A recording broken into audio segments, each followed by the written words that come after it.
Hello everyone and welcome to OmicsLogic Genomic Data Analysis program. It's 11 sharp, so I think we should start and maybe other people will join on. Moving on. So you can use the URL that is provided in the OLG material thread in the forum tab of OmicsLogic Genomics training program in order to download today's material. The slides plus some papers and the file that we will use for today's hands-on. So before we begin, let's remind ourselves of what we did yesterday. Yesterday, we covered some supervised machine learning methods. I remind you that in supervised machine learning, we have data that are already labeled, and we use them in order to train a mathematical model, which is called the classifier. And then this model can be applied to other new unlabeled data in order to gain insight from them, to classify them as well. So we used the supervised analysis section from our server platform, and we showed some examples of analysis with supervised machine learning. At first, we talked about decision trees. A decision tree is a flowchart-like tree structure where an internal node here represents a feature. We use this feature in order to make some decisions, and the branch represents the decision rule.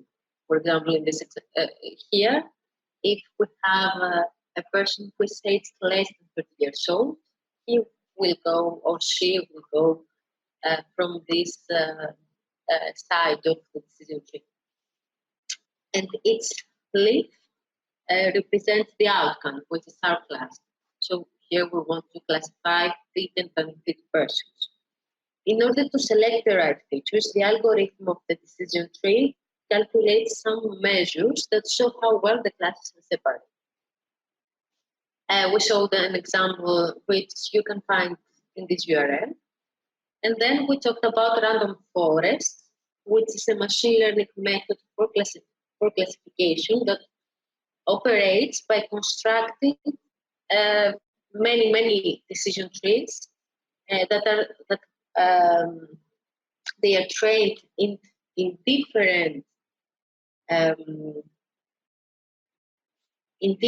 parts of the same training set. So in order to classify, it takes into account the class that appears more often in the individual trees. So here we have a random forest with n number of trees. The most trees, decision trees, have classified our sample in class B. So from majority voting, the final class is class B. And we have as well an example, a practical example here in this URL. For those who weren't yesterday, you can download from the forum as well the material for yesterday's lecture, where you can find the data files that we use for the classification task. Okay, so by running multiple times decision trees in different parts of the training set, random forest can help us identify the most important features. And using these two measures, I remind you, we use the data sets from 5 rows that we used in the first machine learning lecture as well, from breast cancer and lung cancer tumors, its mutation data. So using these two measures from the random forest algorithm, we selected 24 features. The ones that are in the top features from both measures with the pink arrows. And this comes from a total of 124 4 features, and with this datasets of 24 features, we made 2 new datasets, one for training and one for testing. And then we tested these 2 new datasets to 2 other supervised classifiers. And the first one is naive Bayes, and the second one is support vector machine, or SVM. Naive Bayes classifiers are a family of simple probabilistic classifiers based on applying the Bayes theorem, with an assumption that there is strong independence between the features. So we calculate the probability of a sample to be in each of the classes, and the SVM classifiers have a goal of finding a hyperplane which in an n-dimensional space where n is the number of the features, which can separate the data points to the different classes. Here you can find the pipelines for naive Bayes and for support vector machines that we have constructed in our server side without feature selection and with feature selection from random forest algorithm. Okay, so today we will talk about biomarkers in cancer, and we will use some unsupervised machine learning methods in order to explore our new data set. And at first, we have to explain some concepts. So this lecture will be a little more biological, but I really find this concept extremely interesting. I wanted to do it for our last lecture. The next lecture will be on project preparation. So this is our last lecture from all the concepts that we will learn. So the idea of precision medicine is not new, but recent advances in science and technology have helped speed up the pace of precision medicine of this area. So precision medicine is an approach to patient care that allows doctors to select treatments that are most likely to help patients based on a genetic understanding of their disease. So we have to understand what is the genetic basis of the disease. If we are speaking of Mendelian diseases, the mutation that leads to the disease, the germline mutation that leads to the disease. If we are talking about cancer, we want to understand the mutations, either the germline mutations or better, the mutations that are found in the cancer genome, the somatic mutations.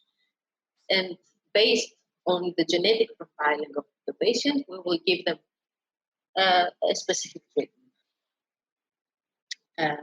So what does that mean in oncology?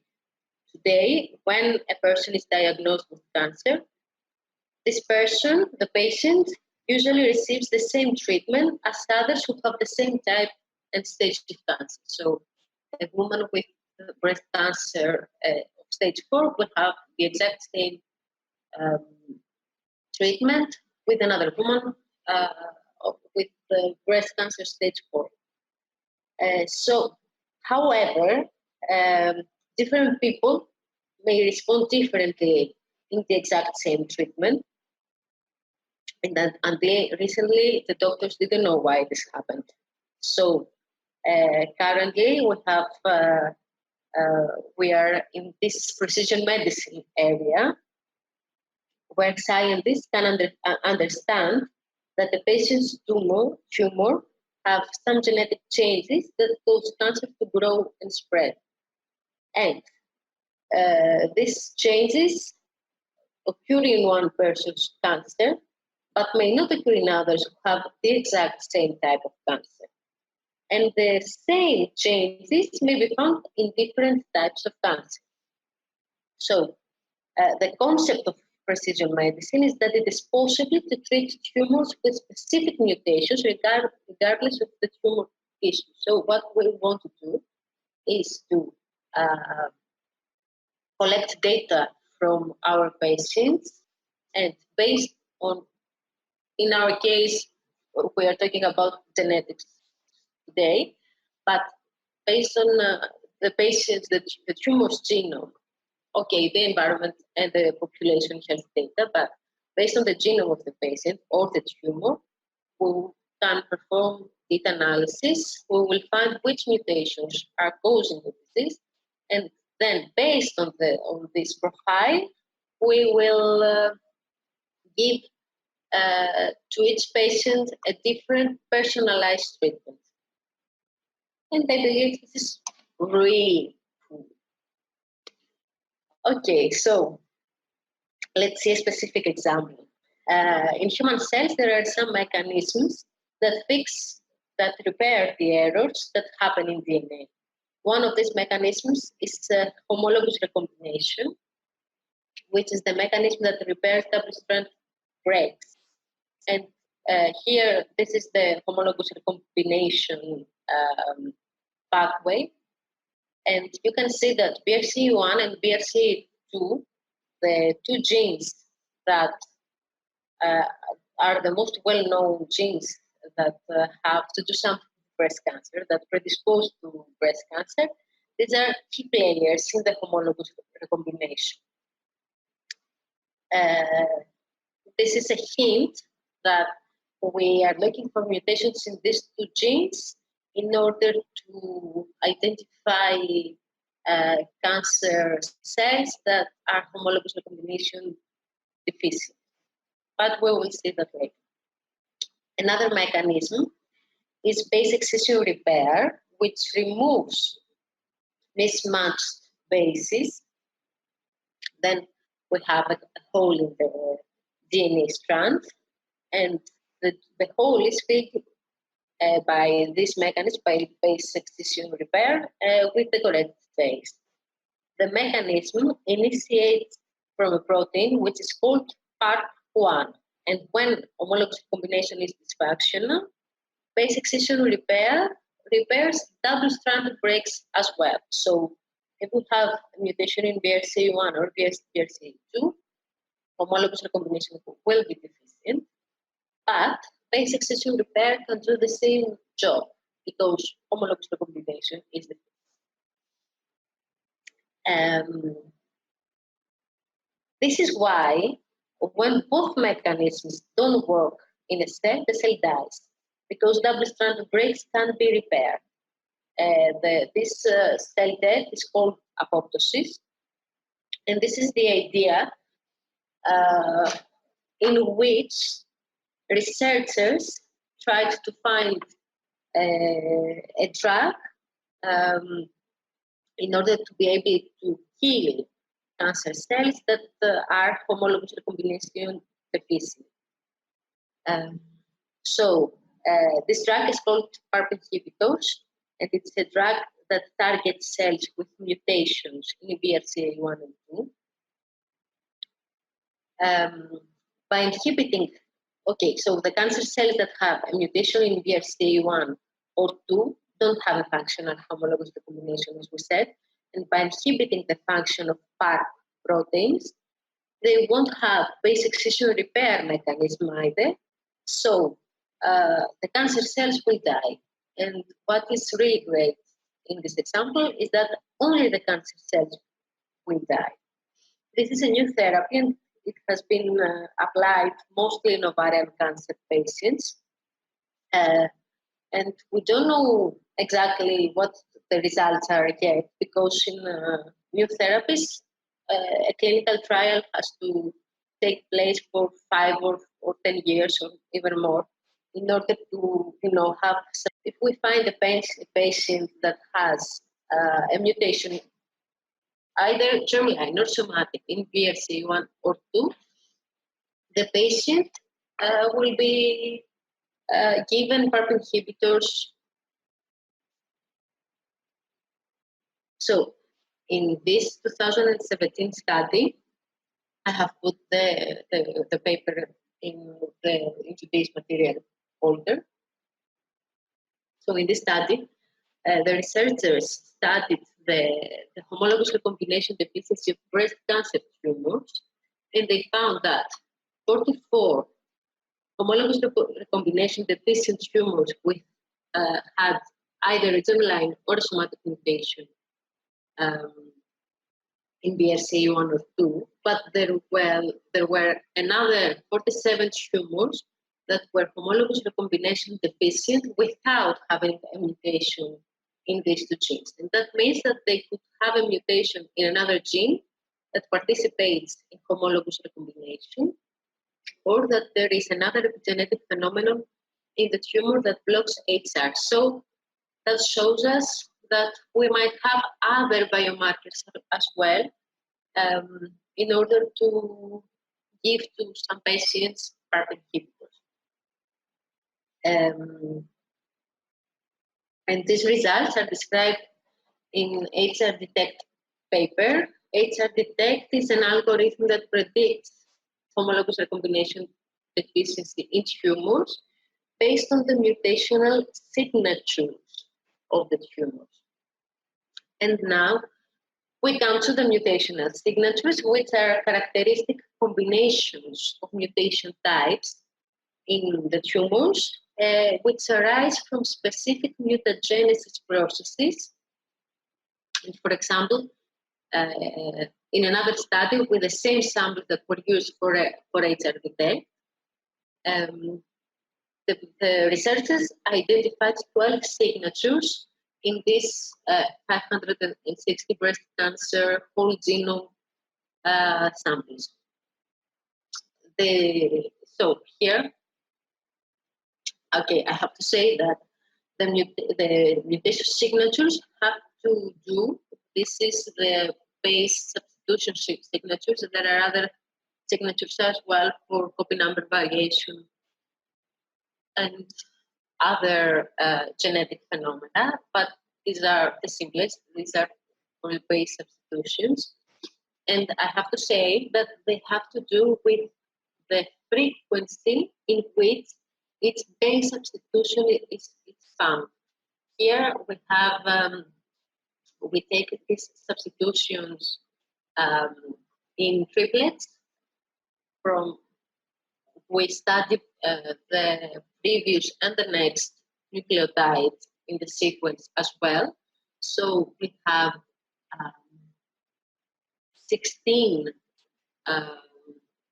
substitutions for C2A, which is equal to GDP, 16 for C2G, etc. And we have in total 96 frequencies for each substitution. So you can see here the signature 3 and signature 8 are connected to homologous recombination deficiency.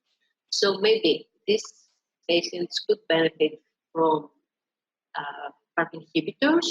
We have other signatures as well, for example, age-correlated.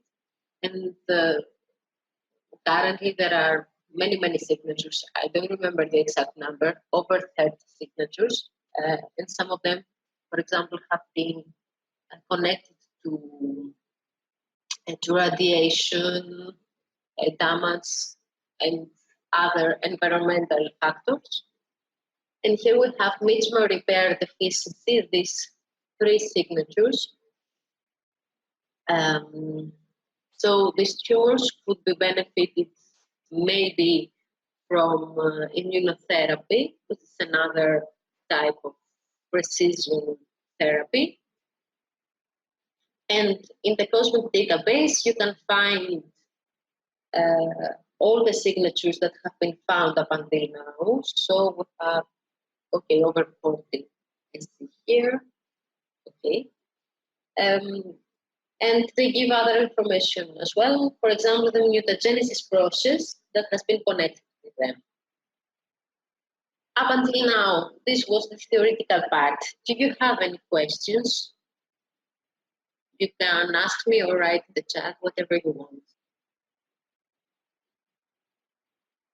So I have one question, brief question. So Uh, so based on this homologous recombination detect algorithm, so the more emphasis I would say is on finding whether that particular, let's say, tissue or cells are whether undergoing homologous recombination or not, rather than looking at what genes or what regions in the genes are getting, let's say, mutated. Because it's the end result which drives the next course of therapy, that being PARP inhibition, rather than putting more emphasis on which genes are getting mutated. So is that how it is?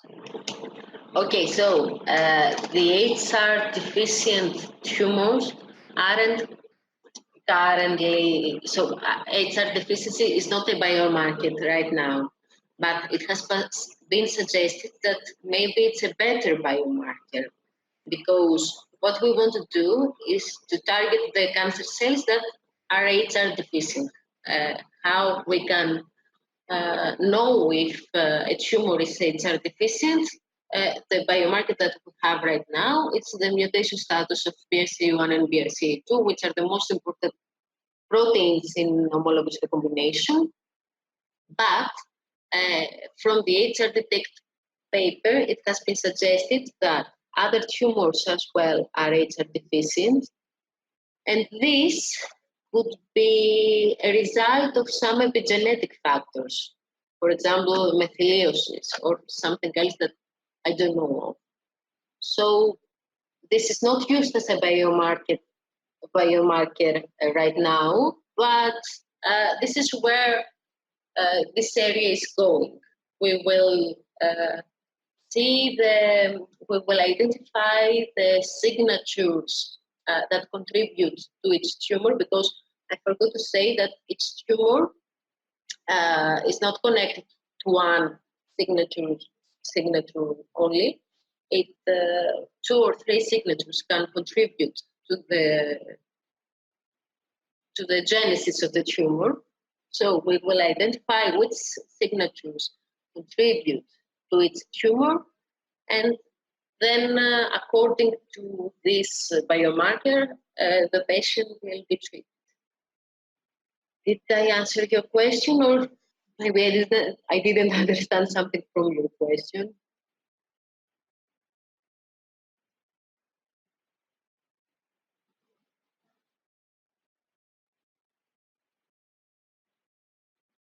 Akhil?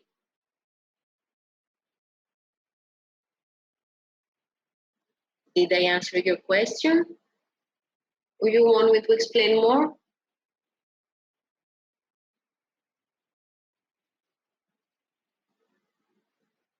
Okay, he doesn't speak, so I don't know what happened. I hope you hear me, everyone hears me. And yeah, okay, the rest hear me. Okay, thank you, Pratik. So I should move on, and let me write it in the chat for Akhil to see.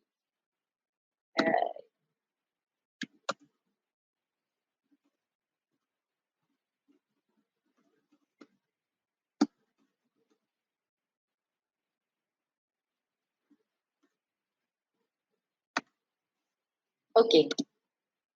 So if you don't have any other questions, I think we should move on to our hands-on. So for the hands-on, I used as a reference an example from the somatic signatures package in Bioconductor. You can find the example here in this URL. It is very, very great example of how to analyze somatic signatures in many tumors. And in this particular package doesn't help you identify the exact signature from Cosmic, but it helps you identify new signatures. So signatures that maybe we didn't know that existed. Some of them may exist, some other may not exist, but it doesn't connect the signature that you find to a known signature for cosmic side. In the example of somatic signatures patterns. There were about 2,500 samples that were analyzed. But for our lecture, for the purpose of simplicity, I have prepared a data set of 60 samples. 20 are from glioblastoma, 20 from ovarian cancer, and 20 from lung adenocarcinoma tumor samples. And let me show you, okay.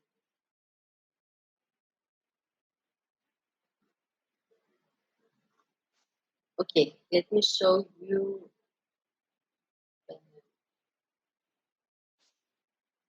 This is the file that we will use.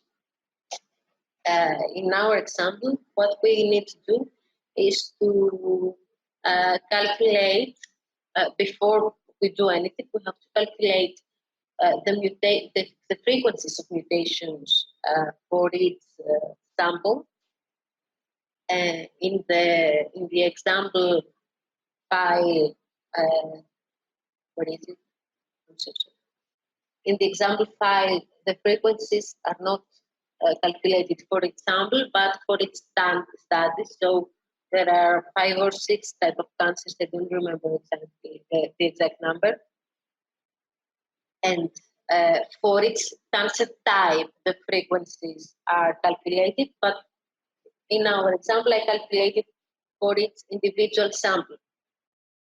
So here we have, I have eliminated special characters so that they can be run in our server side, but this was like this, or yeah.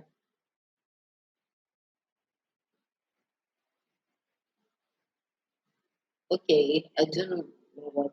Okay, so we have C. The reference was A. A is the last nucleotide of the codon of the 3 nucleotide. And we have an A to A, which I don't know what exactly it means. I haven't noticed it before. No, that's wrong. I think, no, that's wrong. I am so sorry. This was like that.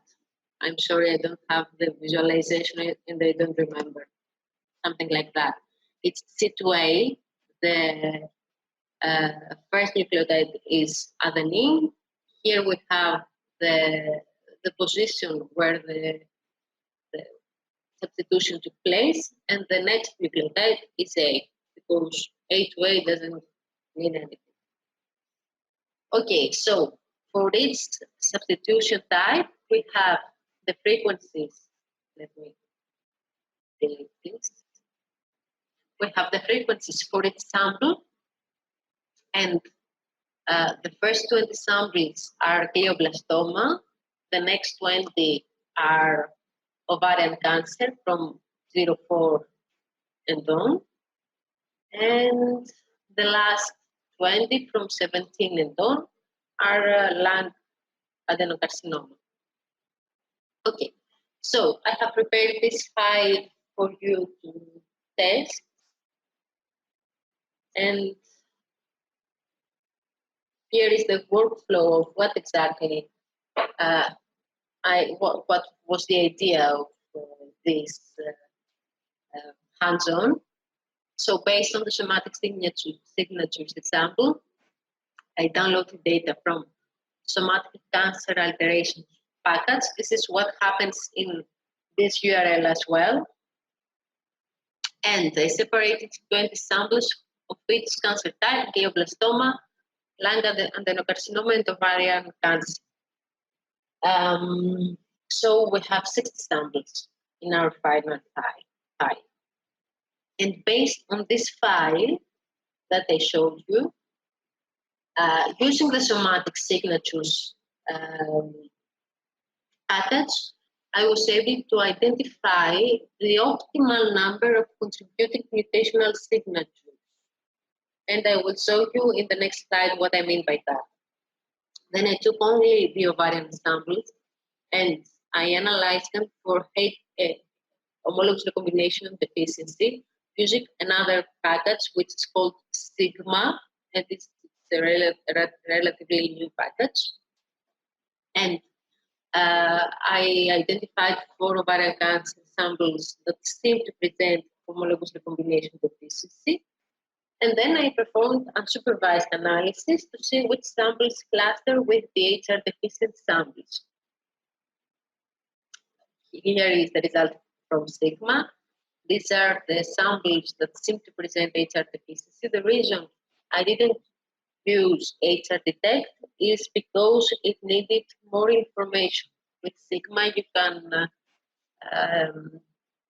perform an analysis and see which samples are HR deficient by only looking at substitution data. But for the HR detect, to have a complete analysis, you have to have CNV data as well, and we didn't have it here. So this is a plot which you can find in this URL how to replicate yourself, and it gives us the optimal number of mutational signatures. This is the lowest point here and the upper point here, and if this was so, okay, I told the algorithm to give me the results for from two signatures to 8 signatures, but we could use, I don't know, maybe 30 signatures. But you could, if we used more number of signatures, you could see that from this point on, it would be like a straight line. So here it goes like that, but then it goes like that. So 8 is the optimal number. So I used the data that I showed you that you have in the file folder of today's lecture, and I performed hierarchical clustering. At first, I have to say, for unsupervised analysis, last time we performed supervised analysis, but at first I have to say that in unsupervised machine learning, we don't have any training data. We don't have any data that give us information about the number of classes and which classes are represented by which data. So in hierarchical clustering, we want to build a hierarchy of clusters, and the similarity of the objects of the samples is decided based on their distance. So we calculate the distance between the features of each sample, and we cluster them together. In this example, we have 1, 2, 3, 4 clusters, and these could be in the same class, this in the same class as well, this in the 3rd class, and these are in a 4th class. So let's see what we will see from performing hierarchical clustering in our server side. Here I have 2 pipelines, one for 8 clusters, which was the optimal number of mutational signatures, and one for 3 clusters because we have 3 types of cancers: glioblastoma, ovarian cancer, and lung adenocarcinoma. But let's do this together. Okay, I have it here. We will click on unsupervised analysis. We have to upload the file, which is this one, mutational spectrum per sample. And then we will click Start, H class, and here, if you hover, no, it doesn't do it right. Okay, so here, I don't remember what I look at this. I'm so sorry, but we can use these kinds of distances between each sample, and we want to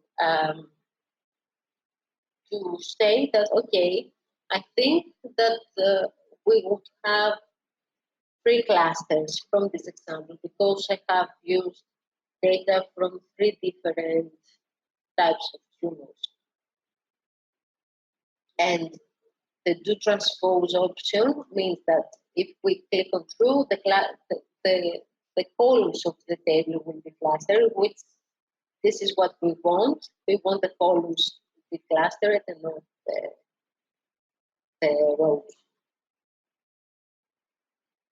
We will click on save and save. We will put a name and then run pipeline. It runs fairly quickly, but I have here the pipeline that I have already run. What you want is the clusters only. The full table is this one with another column with the clusters. This is the input file, and this is the plot of the hierarchical clustering dendrogram. Let's see.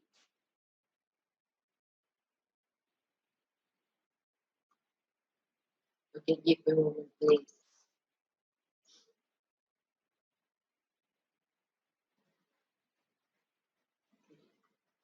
So,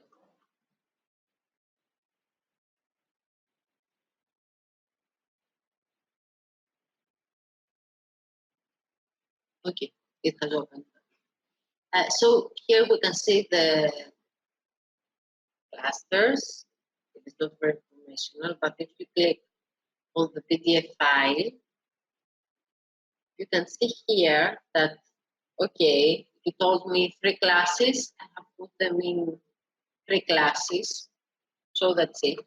But if you see this dendrogram, you will see that, well, I can see 5 classes. One is this sample alone, one is this sample alone, one is this sample alone, and the other 2 are all the samples and all the samples.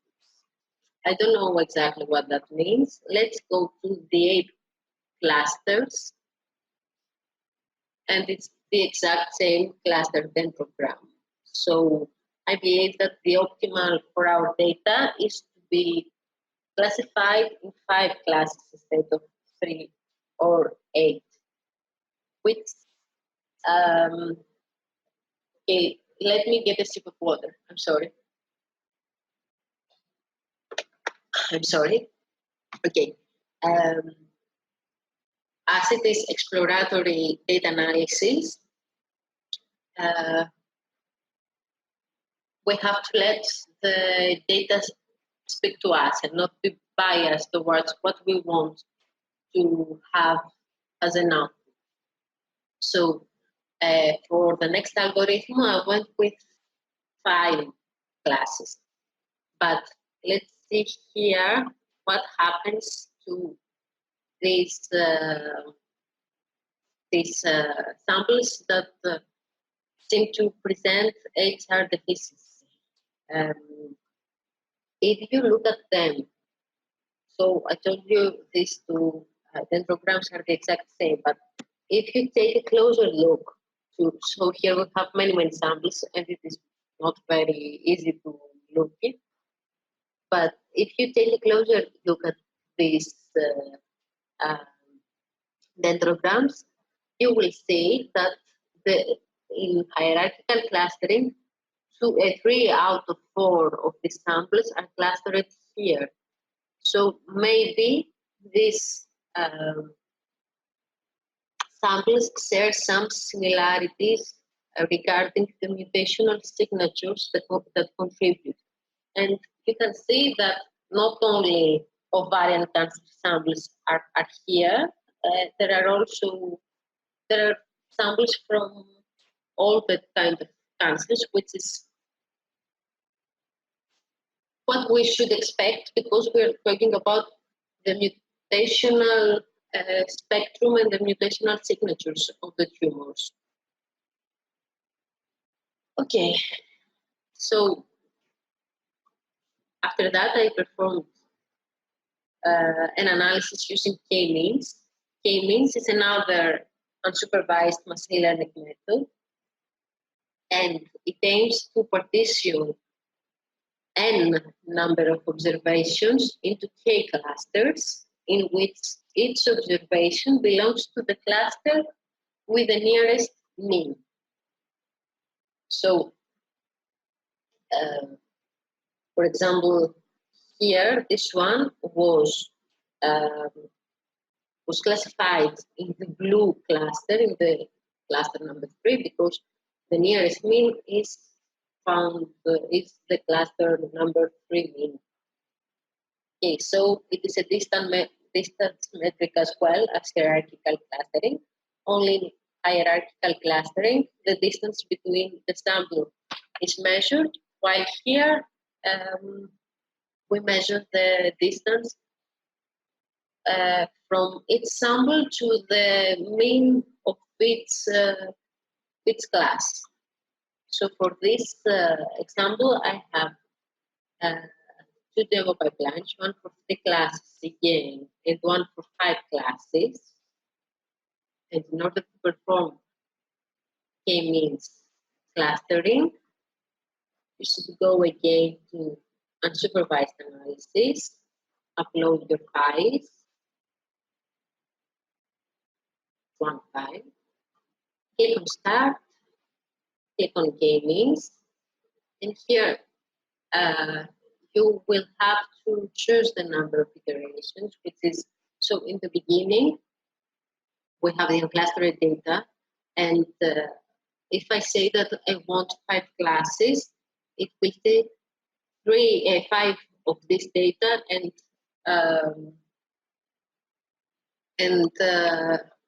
say that I have these 5 means. Okay, so in the next iteration, it will calculate the distances between each sample and the mean, which is some of the data, and it will classify the samples that are classified, and then it will recalculate the means for its class. So in each iteration, the means will change, and by doing this many times, we will have the means that will stay stable in one number. So here you have to choose the number of iterations, the number of clusters that you expect. We said that we clustered it for 5 clusters, and to transpose, we want to put it in true because we want to cluster the columns. And then you click on End, Save. You will give a name to your pipeline, etc., etc. I have the results here for 3 classes and for 5 classes. They are in the URL of the slide. And you want to download the clusters only. The full table is this file, not this file, this file with another column with the classes. And this is the original file. And I remind you that you can download the R file, the R function by which we were able to perform k-means clustering. Okay, let's go to our outputs. This is the 3 classes, and this is the 5 classes. Okay, so you see the 3 classes doesn't say much. We have only one, which is in cluster 1. I don't know why. But let's go to the 5, which is really interesting. Because let me see my cheat sheet.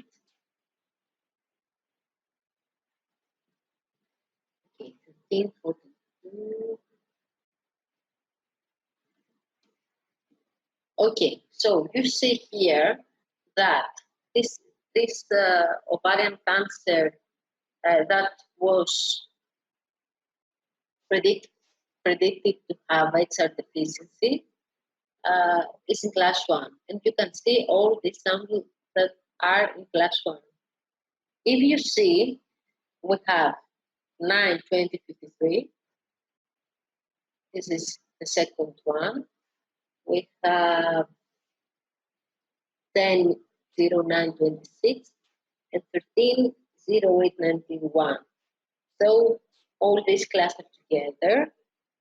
And maybe we can't be sure because we have a small number of samples, and I don't want to say something that is dangerous to say, but maybe all the samples that are found in class 1, okay, so for sure they have some similarities with these 4 samples, but maybe they could have homologous recombination deficiency. In order to be sure, we want to identify the mutational signatures that contribute to its tumor sample, and then be able to compare them with the mutational signatures that we know of. But I don't know if you can see the other samples that are found in cluster 1, and you compare them to the dendrogram, you would find some samples that again cluster with these samples that we know that have been predicted to have homologous recombination deficiency. Does the k-means pipeline generate a figure or a PDF? No, it doesn't generate. It only gives you the clusters.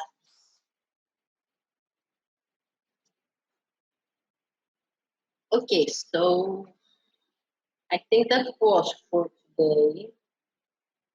Yeah, I don't have anything else. Do you have any questions, please?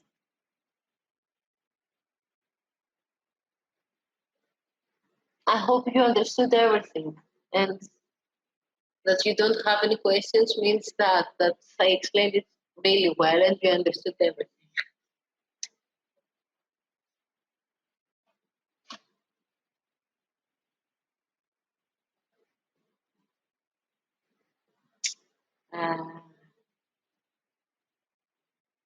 Okay, Pratim says that you can visualize the output in some visualization program as a part of downstream analysis.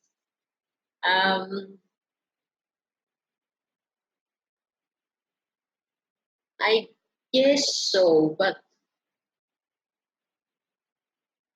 yeah, but the output of our site gives you only the clusters. So maybe here, where is it? No, I haven't downloaded. So the other output gives you this file and a column with the clusters here. If we have two-dimensional features, we could say that you can very easily select these two ones. These are the clusters only and full table. Yes, this is it. If we had two-dimensional data, we could plot the two-dimensional features in a two-dimensional plot, like here, and then we could find the mean, and we could put a color in different clustered samples. But now we don't have two dimensions, we have 96 dimensions in this particular example. So I don't know if it's easy to be visualized, but I guess there are programs that can visualize this files in a different way. If Pratim, you know something better than what I say, please feel free to contribute. Thank you.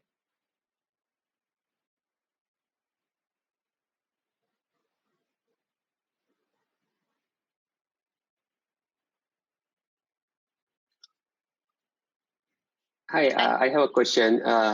Thanks, Yeah. Pratim, for this Plotly package. So we can try to work on that. So I think we are done with the like the theory kind of thing as you mentioned in the beginning. Is that correct, or will there be more similar lectures? Okay, so this is the last lecture that we have where I present you something, and from the next lecture, so next lecture will be on how to prepare your own project, and then we will have some meetings for question and answers and for you to present some projects. So, yeah. Okay, got it. So I have one, be it a question, be it a suggestion, be it observation, Yeah, thank you. whichever bucket we can put it in. But how about, for example, you started, taking the data, and then you discuss so many different techniques, different methods. So how about if we, build one, as they say, like end-to-end kind of, whole pipeline where we say that, okay, this was the starting material, and at the end of the day, this is what we are getting. And there we can kind of demonstrate and utilize many different basics, or, which we touched upon. So is there something like that which can be provided, which maybe we can work on that, so that yes, every week we have understood many things, but if we paint it as like a nice big story from starting till the end, that will be very helpful for us as students. Yeah, thank you very much for your suggestion, but I don't think this can happen because during this program, we showed so many things that can be applied to so many projects. And for example, we could start by, I don't know, doing some mutation detection in Ebola, and then see how the different strains are separated in, in geographical locations. Or we could perform some mutation detection in germline DNA and see how a kid has developed a rare disease, a rare Mendelian disease. So there is not something that can happen from start to end. And this is why in the next lecture, we will discuss some project ideas and using what we have showed here in this program, you can build your own project. And of course, me and the other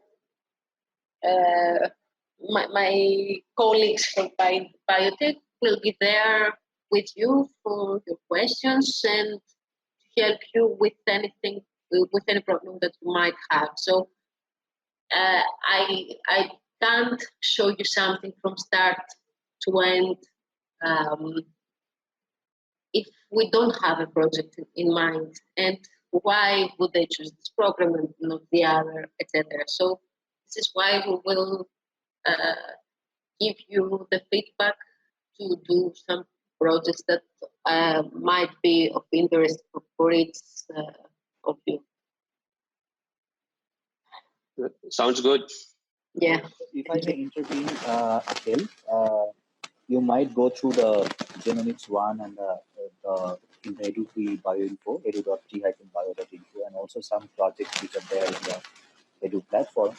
Maybe that would give you an idea about how to do what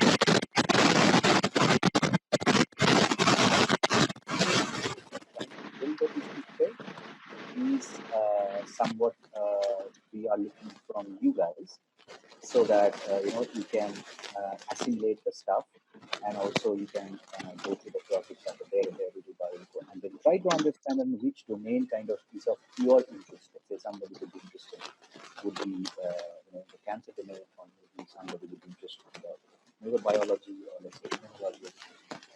So maybe that's a good point of start. So Despoina has given you all those pointers, a lot of all those building blocks of the large picture. Maybe you can, before down, as she said, that in the next day we can have an elaborate discussion about what kind of data you can work on, and maybe from there you can start building from the scratch whatever you have learned and used. Does that answer your question? Great. Yeah. Thanks to Bridget for your nice input. So yeah. No. This is Pratim.